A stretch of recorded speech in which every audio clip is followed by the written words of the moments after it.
여러분과 같이 손자병법을 도파하고 있는 신성한 관장입니다. 5부 승리의 원천은 리더십이다에 이어 6부 기상과 지형을 장악하라에 대해 강론합니다. 손자병법 6번째 강론을 펼치겠습니다. 저번 시간에 손자병법 원문을 처음 들어갔습니다.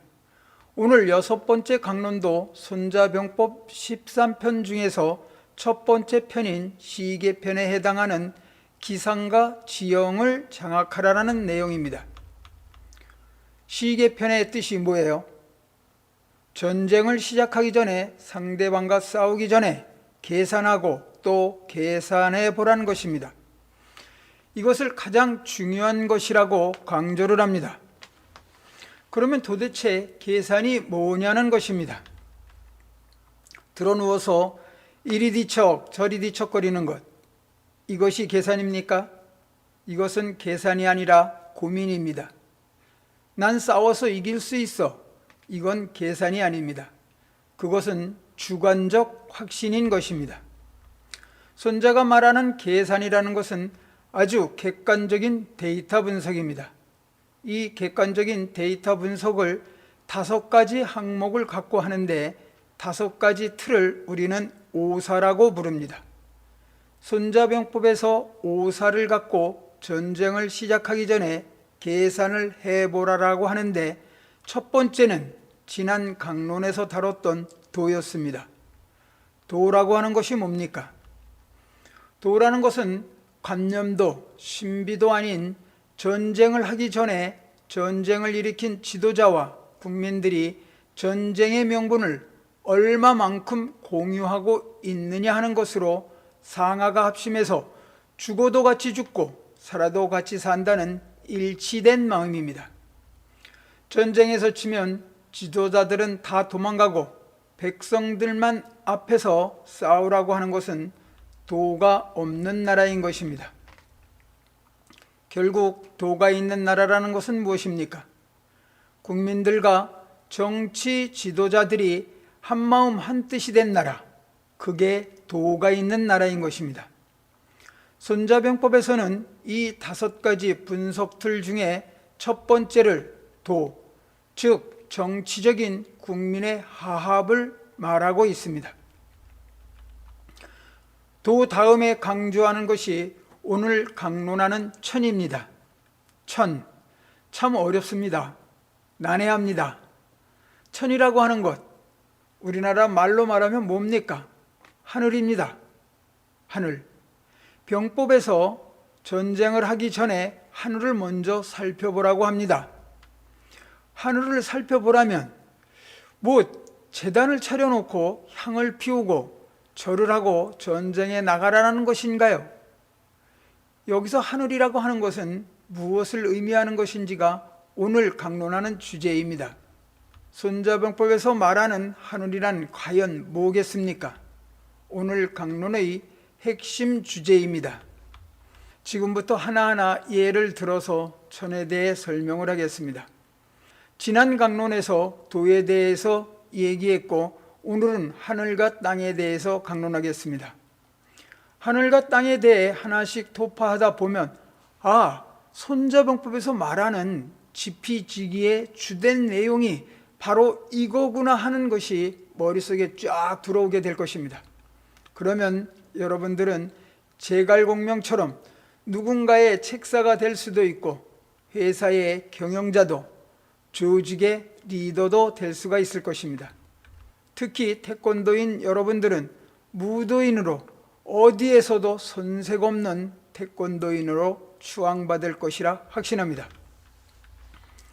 손자가 살던 시대에 제자박가들인 공자, 노자, 후대 사람이지만 장자 등 많은 사람들은 손자가 말하는 하늘에 대해 어떻게 생각했을까요? 또한 요즘 사람들은 하늘에 대해서 어떻게 생각할까요? 과학자들도 하늘을 어떻게 생각할까요? 하늘은 있는 그대로, 보이는 그대로 하늘은 그냥 푸른 하늘일 뿐입니다. 하지만 종교인들은 하늘을 어떻게 생각하나요? 하늘 위에 둘째 하늘, 셋째 하늘, 아홉 번째 하늘에 올라가면 천국이 있고 천당에는 누군가 있을 거라고 하는 종교적인 하늘도 있습니다. 또 신비적인 하늘도 있습니다. 하늘이 비를 내리는 것은 우리 인간들한테 뭔가 잘못이 있어서 벌을 주려고 비를 내린다든지 아니면 가뭄이 들게 하는 것으로 하늘이 뭔가 의지를 갖고 인간들 사회를 간섭하는 하늘로 볼 수도 있습니다. 우리는 하늘에 대해서 종교적인 하늘, 신비적인 하늘, 과학적인 하늘 등 다양한 하늘에 대한 생각을 갖고 있습니다. 손자가 살던 시대에 하늘은 과연 어떤 하늘이었는지 궁금합니다. 일단 공자가 말하는 하늘에 대해 거론해 보겠습니다. 지천명이란 말을 아실 겁니다. 공자가 자신이 살아온 인생을 평가하면서 하는 말이 내 나이 15살에 배우겠다는 일념으로 뜻을 두었고 30살이 되니 내 스스로 설 수 있게 되고 그리고 한 10년이 더 지나 40이 되니까 세상 일에 혹하지 않는 부록의 나이가 됐어. 그리고 50이 되니까 하늘이 나를 태어나게 한 이유 지천명을 조금 알겠더군. 지천명이라는 것이 뭡니까? 여기서 하늘이 나오는데 하늘의 명이라는 것이 뭐예요? 하늘이 명령을 내렸다는 것으로 나를 이 땅에 왜 태어나게 했는지 그 명령이 뭔지 알았단 말입니다. 다시 말하면 자신이 이 세상에 존재하는 존재의 이유를 알았다는 것입니다. 존재의 이유 하니까 어디서 많이 듣던 말입니다. 존재의 이유, 여러분들은 존재의 이유를 알고 계십니까? 지천명의 나이가 되신 분들, 자신이 왜 이 땅에 태어났는지 존재의 이유에 대해 알고 계시면 공자 정도의 레벨이 되는 겁니다. 여기서 말하는 하늘이란 뭘까요? 과연 공자가 말하는 하늘이라고 하는 것은 뭔가 의지를 갖고 나한테 이 땅에 태어나기 위한 소명을 준 뭔가 목표를 갖고 있는 명분의 하늘이라는 것입니다. 명분의 하늘, 즉 우리가 지금 보는 저 푸른 하늘이 아닌 것입니다. 보이는 푸른 하늘이 아니라 뭔가 명분을 갖고 인생을 살면서 나이 50이 돼서 하늘에 비추어 한 점 부끄럼 없이 살기를 바라는 명분의 하늘이라는 것입니다. 공자께서는 기록마다 학자들마다 의견이 다를 수 있겠지만 결혼을 2번 하셨습니다. 첫 번째 부인하고는 성격 차이로 헤어졌고 2번째 부인을 만났습니다. 사마천 사기에 보면 아주 키도 훤칠하고 출중하며 굉장히 잘 생기셨던 모양입니다. 그래서 천하를 돌아다닐 때 많은 사람들이 만나보기를 바랬던 것 같습니다. 특히 왕실의 왕비들이 공자를 한번 만나보려고 굉장히 다리를 놓고 했던 모양입니다. 논어에 이런 이야기가 나옵니다.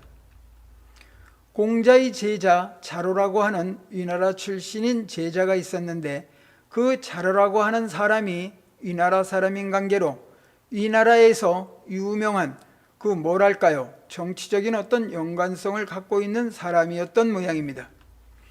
하루는 공자한테 선생님, 이곳에서 알아주는 사람도 없는데 제 고향인 위나라로 가시지요. 위나라에 가면 제가 아는 사람도 많고 제 부인하고 위나라 조정에 연결되는 사람이 많기 때문에 제가 선생님 자리 하나 정도는 얼마든지 청구해 드릴 수 있습니다. 그러니 위나라로 가시지요 라고 제안을 합니다. 여하튼 그래서인지 공자가 위나라에 갑니다. 위나라라는 위령공이라는 왕이 통치를 하고 있었고 그 왕에게는 총애를 한 몸에 받는 위낭자라고 하는 당시 세기의 바람둥이 여자가 있었습니다.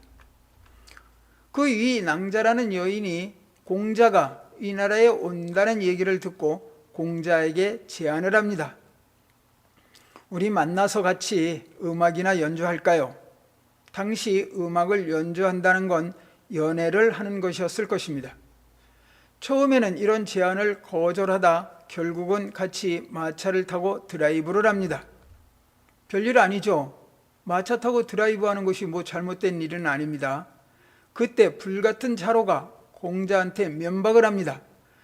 아니 선생님, 어떻게 유부녀랑 만나서 마차를 타고 다닐 수 있습니까? 라고 지적을 합니다.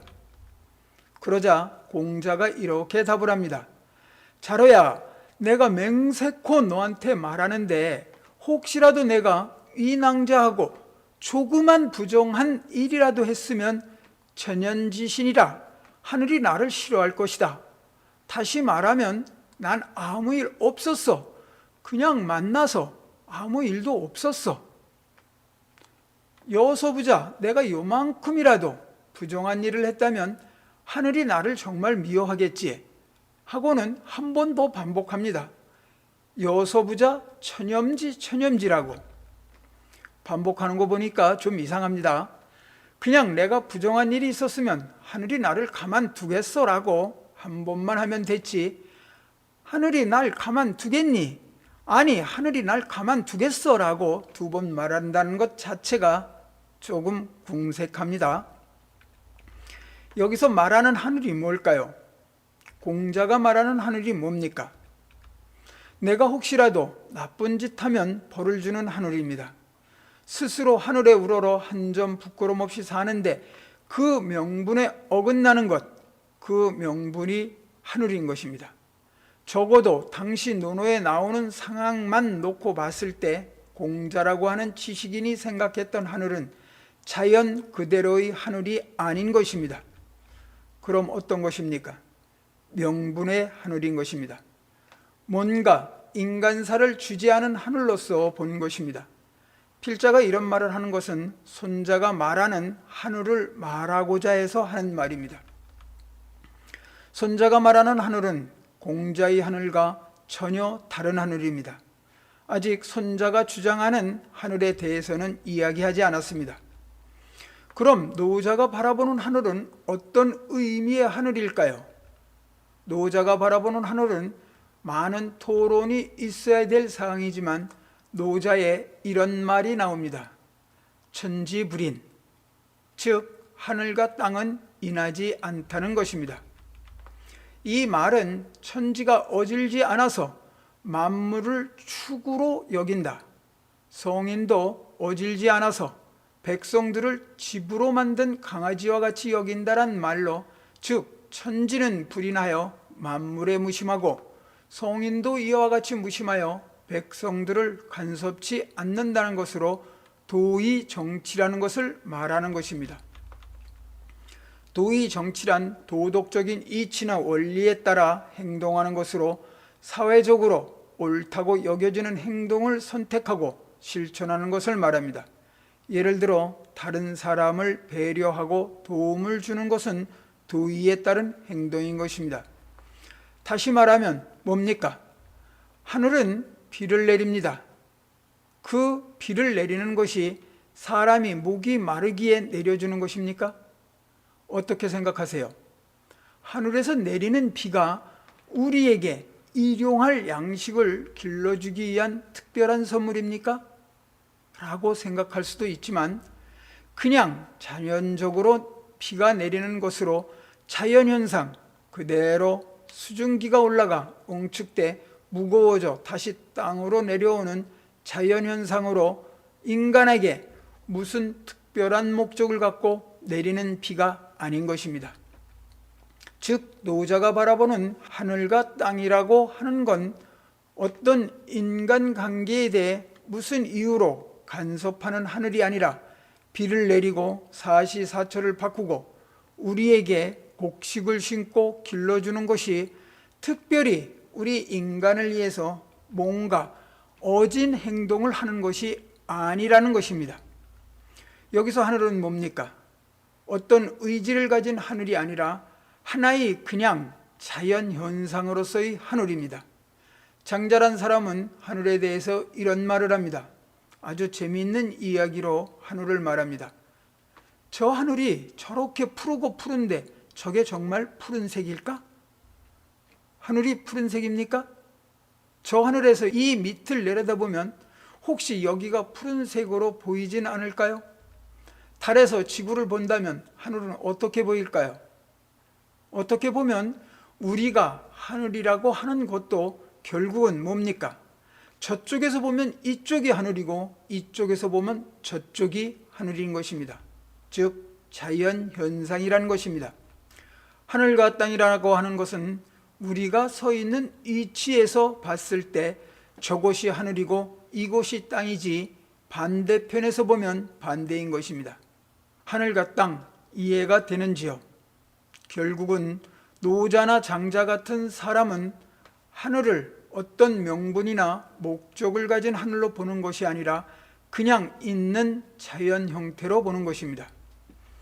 이렇게 하늘에 대한 생각들이 여러 가지 있는데 그럼 손자는 과연 하늘을 어떻게 봤을까요? 적과 싸워서 이기기 위해서는 첫 번째 도가 있어야 하고 두 번째로는 천에 대해 알아야 되는데 이 천에 대해서 손자는 하늘은 자연 그대로 하늘이라고 합니다. 하늘이라고 하는 것은 우리 인간에게 길흉하복을 주지 않은 종교적인 하늘도 아니고 우리에게 일용할 양식을 주는 신비의 하늘도 아니고 우리가 도착해야 될 하늘도 아니고 오직 하늘은 양, 춥고 덥고 바람, 구름, 비, 눈, 더위, 추위 그런 것이 하늘이라는 것입니다. 다시 말해서 요즘 말로 하면 기상이라는 것입니다. 대기 중에서 일어나는 물리적인 현상이 하늘이라는 것입니다. 상대방과 전쟁할 때 제일 먼저 알아야 될 것이 도이고 두 번째는 기상이라는 것입니다. 기상, 그것이 뭡니까? 전쟁을 하는데 날씨가 따뜻할지 추울지 비가 내릴지 눈이 내릴지에 대해 정확하게 분석하라는 것입니다. 여러분들, 이 기상에 대한 분석 아주 중요합니다. 덥고 가물 때 누가 돈을 벌었습니까? 비가 안 와서 가뭄이 들었을 때 기상 조건을 이용해 양수기업자와 물을 대는 비닐을 만드는 업자들이 아주 떼돈을 벌었지 않습니까? 그 사람들은 기상 조건을 미리 파악하고 그 상황에 맞는 대비를 한 것이 아니겠습니까? 기상에 대해 미리 장악한 것으로 기상 조건을 하늘로 본 것으로 하늘은 복을 내려주는 하늘이 아니라 단순히 그냥 춥고 덥고 어둡고 밝고 하는 하나의 자연현상으로 본 것입니다. 여러분들, 손자는 하늘을 뭐라고 말합니까? 그냥 단순한 자연현상이라고 말하는 것입니다. 아직도 많은 사람들은 여러 가지 이유로 저 하늘을 마치 뭔가 있는 것 같고 내 인생을 주재하고 있기 때문에 무슨 일이 잘 안 되면 빌고 용서를 구하는 그런 하늘로 보고 있지는 않습니까? 글쎄요, 하늘한테 빌면 비가 오나요? 눈이 내리나요?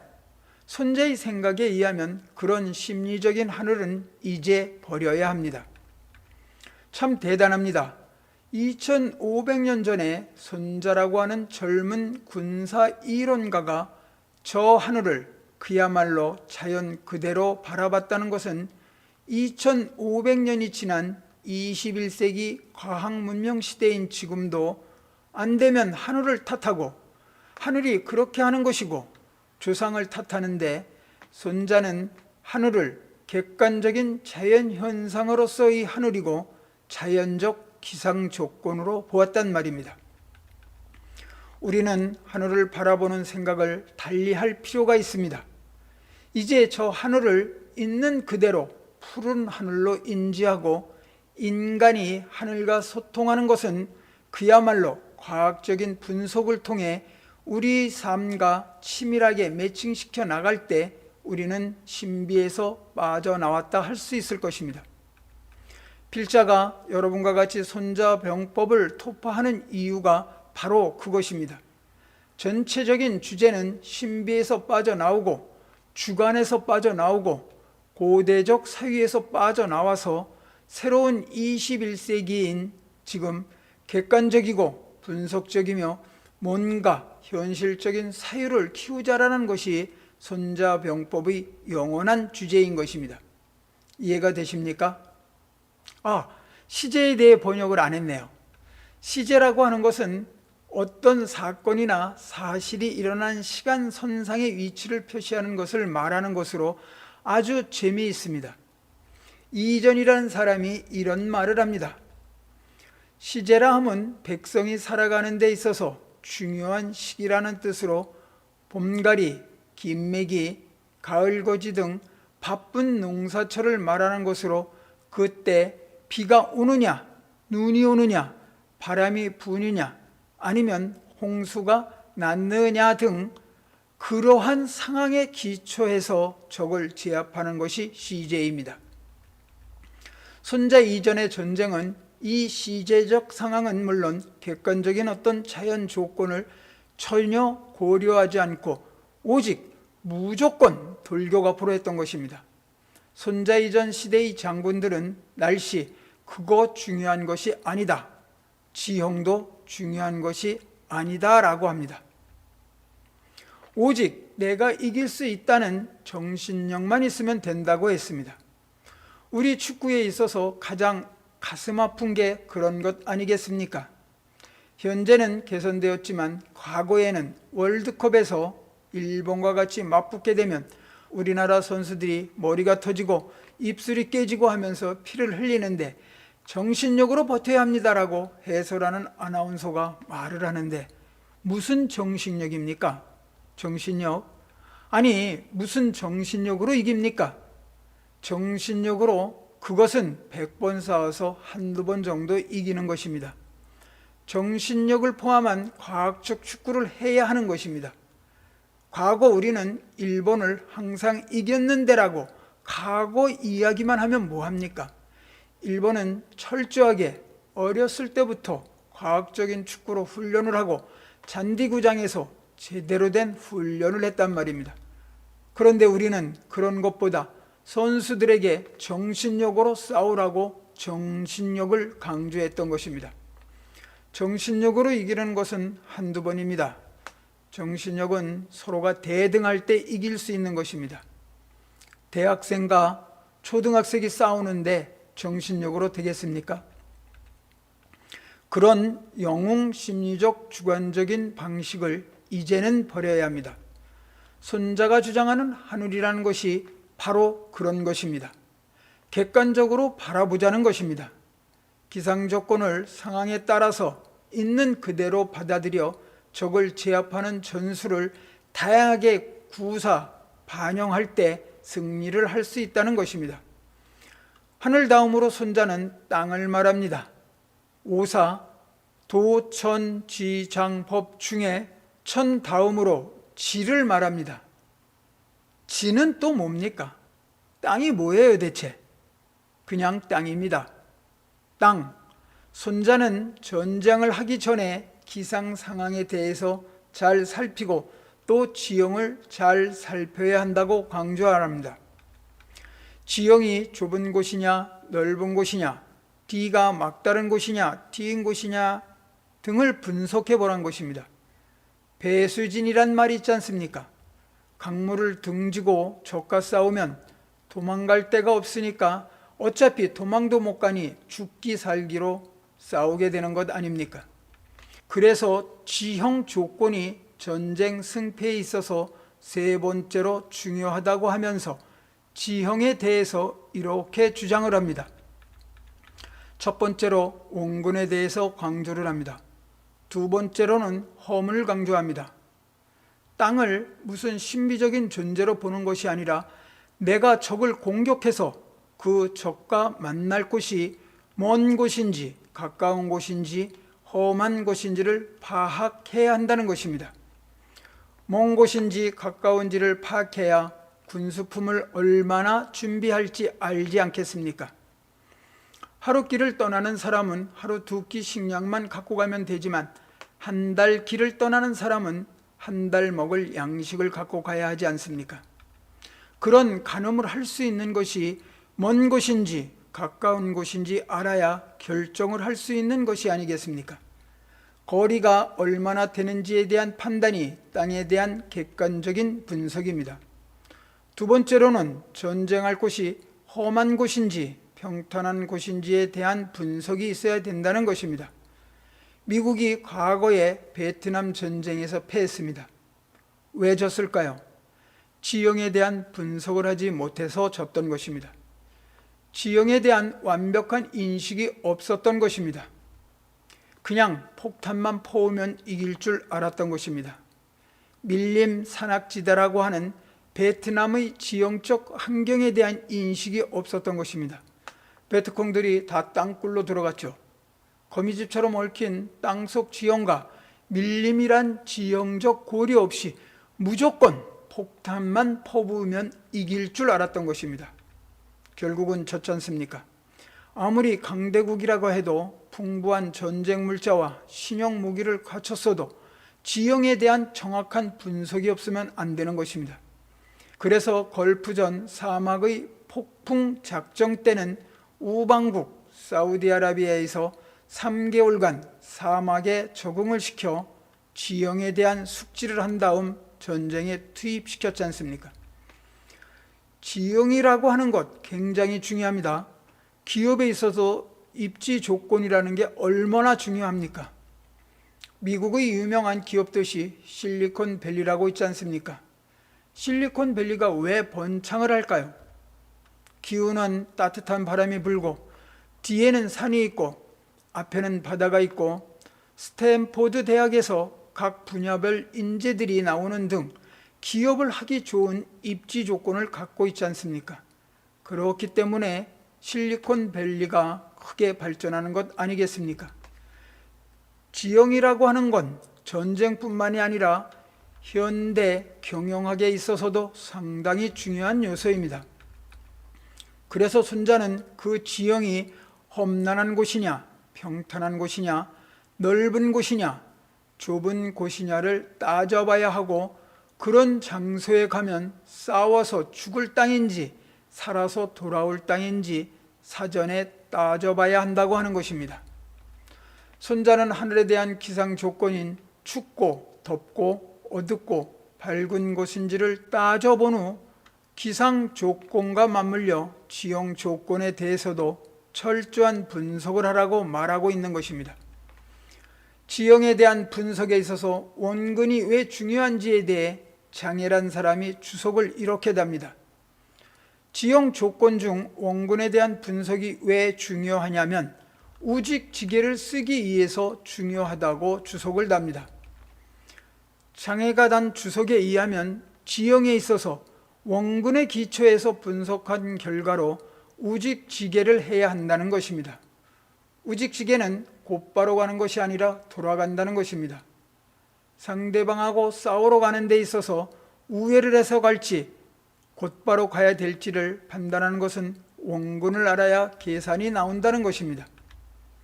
혹자는 왜 돌아갑니까? 곧바로 가는 길을 놔두라고 할 것입니다. 누가 곧바로 가는 것이 좋은 줄 모르겠습니까? 하지만 있지 않습니까? 영화 같은 데서 전쟁하는 것을 보면 곧장 가다가 어떻게 됩니까? 분명 이 길로 올 것이란 예측하에 매복을 당하여 낭패를 보는 것을 보지 않습니까? 가깝고 쉬운 길이니까요. 하지만 그런 길은 분명 10중 8구 매복을 당해 몰살을 당하는 위험 요소를 갖고 있습니다. 이것은 원근에 대한 분석이 미흡했기 때문이라고 손자는 보는 것입니다. 왜 돌아갑니까? 그 길은 돌아가야 살 길이기 때문에 돌아가는 것입니다. 직선이 좋은 게 아니란 것입니다. 어떤 사람은 태어나서 좋은 대학교에 들어가고 대기업에 취직해서 젊은 나이에 이사가 되고 직선으로 출세를 합니다. 하지만 직선으로 출세한 사람치고 오래 가는 사람 못 봤습니다. 빠른 출세만큼 어떤 문제가 생기면 제일 먼저 잘립니다. 고속 승진이 결코 좋은 것이 아닙니다. 30, 40대에 이사가 됐다고 좋아할 일이 아닙니다. 고속 승진한 만큼 자기 수명은 짧아진 것입니다. 만년치고는 잘리지 않습니다. 왜 안 잘립니까? 노조에서 막아주니까 일찍 잘릴 일 없습니다. 우린 너무 일찍 승진하려고, 너무 일찍 성공하려고 앞만 보고 달려가며 무리를 합니다. 무리를 하면 어떻게 됩니까? 정상적인 삶의 방향과 어긋나게 살 수밖에 없습니다. 남보다 더 일찍 일어나서 몸을 혹사해야 하고, 남보다 더 회사에 얽매여야 하므로 결국은 건강을 해치게 되고 자기 생활을 갖지 못해서 주변 사람들과 멀어지게 됩니다. 일찍 출세한 것이, 곧장 가는 것이 당장 좋을 것 같지만 결국은 인생 나중에 결산해 보면 곧장 간 사람은 35살쯤에 이사가 돼서 40살쯤에 명예퇴직당해서 뭐 하고 있습니까? 호떡 팔고 있습니다. 호떡을 판다는 것이 나쁘다는 것이 아닙니다. 우직식의 말을 하다 이야기가 다른 곳으로 흘렀습니다. 왜 원근이 중요하냐면 어떤 지역을 지나가야 하는데 그곳을 돌아가야 될지 곧장 가야 될지 그 계산을 하기 위해서는 지형에 대한 파악과 원근에 대한 파악이 우선시 되어야 한다는 것입니다. 굉장히 과학적 현실 인식입니다. 왜 지형에 대해서 험하고 평탄한 곳인지를 분석해야 되느냐 하면 보병을 투입할 것인지 기병을 투입할 것인지를 판단하기 위해서입니다. 어떨 땐 기병으로 갈 때도 있고 어떨 땐 보병을 보낼 때도 있는 것입니다. 다양한 전술과 전략을 구사하기 위해서 말입니다. 닭 잡는데 소 잡는 칼을 쓸 필요는 없습니다. 수십 명 적을 대치하러 가는데 수만 대군을 보낼 이유는 없단 말입니다. 보병을 보낼 때는 보병을 보내고 기병을 보낼 때는 기병을 보내는 판단은 지형과 원근의 기초에 분석하는 것이 타당한 것입니다. 현대 기업 경영에서도 마찬가지입니다. 무리하게 신상품을 개발해서 전체 매출액이 10억밖에 안 되는데 200억을 쏟아붓는다는 것은 말이 안 되는 것입니다. 결국은 보병이냐 기병이냐는 타당함을 따지기 위해서는 지형의 험함과 평탄함을 따져야 군대를 많이 보내야 할지 적게 보내야 할지 판단을 할 수 있으며, 넓으면 많이 보내야 되고 방어선이 좁으면 조금 보내도 되는 것입니다. 그런 전쟁터의 상황을 알기 위해서 지형과 원근에 대한 분석을 해야 하는 것입니다. 죽을 땅인지 살 땅인지 분석하는 것이 중요한 것입니다. 그래야 가서 싸워도 되는지 아니면 뒤도 안 돌아보고 36개 주랭랑을 쳐야 되는지 판단이 서는 것입니다. 주랭랑이란 것은 달리는 것이 최고라는 것으로 뒤도 안 돌아보고 도망치는 것은 잘못된 것이 아닙니다. 죽을 땅에 갔다면 무조건 도망치는 것이 상책 아니겠습니까? 주랭랑 친다고 해서 진 것이 아닙니다. 일단은 살아서 죽을 곳을 벗어나야 다시 싸울 수 있는 것이 아니겠습니까? 무모하게 분명히 가면 죽을 땅인데 군사들을 다 몰고 가서 다 죽이면 재기할 수 없는 것 아니겠습니까? 결론적으로 손자병법에서는 하늘과 땅을 명분을 갖고 있는 신비적인 하늘과 우리에게 일용할 양식을 주는 땅으로 보지 않고 그냥 자연현상으로서의 기상과 자연으로서의 땅으로 봤다는 것으로 과학적 사고라 하는 것입니다. 필자는 이런 과학적 사고를 풍수지리에서 발견합니다. 위치한 곳의 지형에 따라서 바람과 물과 어우러지게 어떤 공간을 짓고 살 것인지 판단하는 것이 얼마나 과학적입니까? 과학적인 사유방식이 풍수지리인 것입니다. 바람이 어떻게 부는지에 따라서 등지고 아니면 옆으로 비켜 살 수도 있는 것으로 그런 판단은 지형과 주변 환경을 분석해 보면 알 수 있는 것 아니겠습니까? 옆에 물이 흐르면 아침에 일어나 그 물을 바라보면 기분이 좋을 것은 당연한 것 아닙니까? 이런 자연현상과 주변 환경이 어우러져 사는 공간을 만들기 위해서 과학적으로 분석해 보는 것이 풍수지리로 두 가지 풍수지리가 있는데, 하나는 양택풍수고 또 하나는 음택풍수입니다. 양택풍수는 산 사람이 사는 집을 지을 때 고려할 사항을 다루는 것이고, 음택풍수는 죽은 사람의 명복을 기리기 위해 무덤 잡는 데 관한 사항을 고려하는 것인데, 현재는 산 사람들 집 짓는 것에 관한 풍수는 거의 사장되고 죽은 사람 무덤 잡는 것만 남아 있습니다. 풍수에 관해서 쪽집게라고 하는데, 그 쪽집게라는 것이 감으로 맞춘다는 것은 풍수가가 아니라 풍수쟁이입니다. 진정한 풍수가가 되기 위해서는 우리나라의 건축을 전공하는 학생들이 풍수지리를 배워야 됩니다. 자연을 자연 그대로 바라보고 앞서 강론한 내용에 입각해서 주변 지형에 따른 환경을 조화롭게 안배해서 집을 지어야 하는데, 그런 것은 지형과 주변 환경에 기초해서 과학적 분석을 통해서 이루어져야 하는 것입니다. 요즘 짓는 아파트를 보면 그냥 땅만 있으면 짓지 않습니까? 전혀 자연에 대한 객관적인 고려 없이 건축가의 입장에서 바람 방향과 물의 방향에 따라서 주변 환경과 어우러지는 삶의 공간으로 최적화된 공간을 짓는 제대로 된 분석을 하는 풍수 연구가 돼야 풍수지리학이고 풍수지리 연구가라 할 수 있을 것입니다. 땅이나 하나 잡아놓고 이 무덤 안 옮기면 큰일 나겠어 라고 하며 사람들 등이나 쳐먹는 사람은 풍수지리가가 아니라 풍수쟁이인 것입니다. 이해가 되십니까?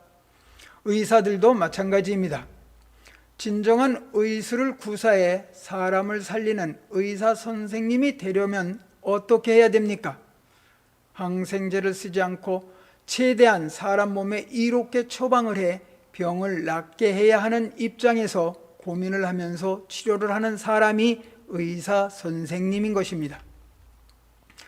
환자 한 명에 대한 의료보험 수가가 얼마니까 몇 명을 받으면 얼마를 버는데 하면서 마구마구 처방을 하는 의사는 진정한 의사가 아니라 의사쟁이입니다.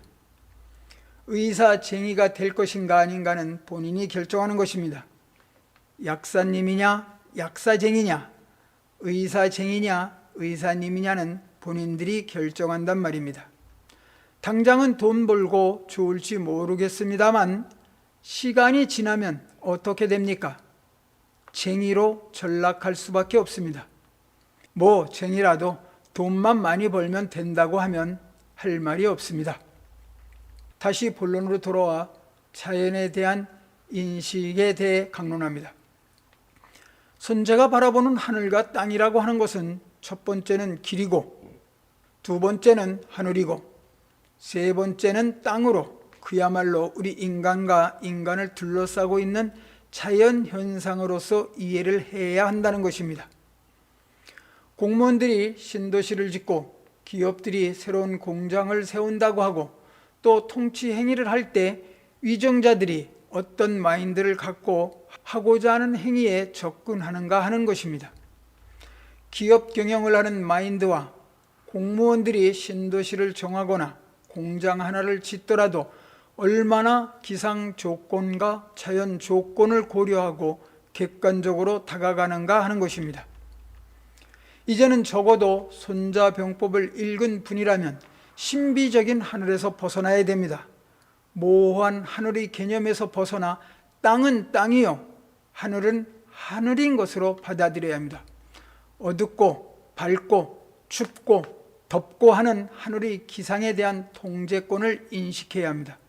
그냥 땅으로 좁고 넓고 가깝고 험하고 탄탄한 그 자체로 하늘과 땅을 인식했을 때 우리는 과학적 사고로 하늘과 땅을 바라볼 수 있습니다. 그런 과학적 인식이 있어야 진정한 선진국이 될 수 있습니다.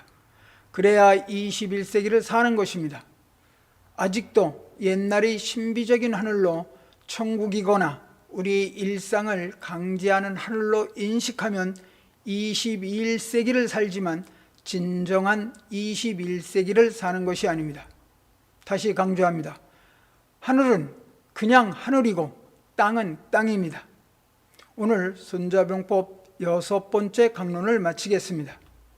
다음 7부에서는 시계편, CEO가 지녀야 할 5가지 덕목에 대해서 강론합니다.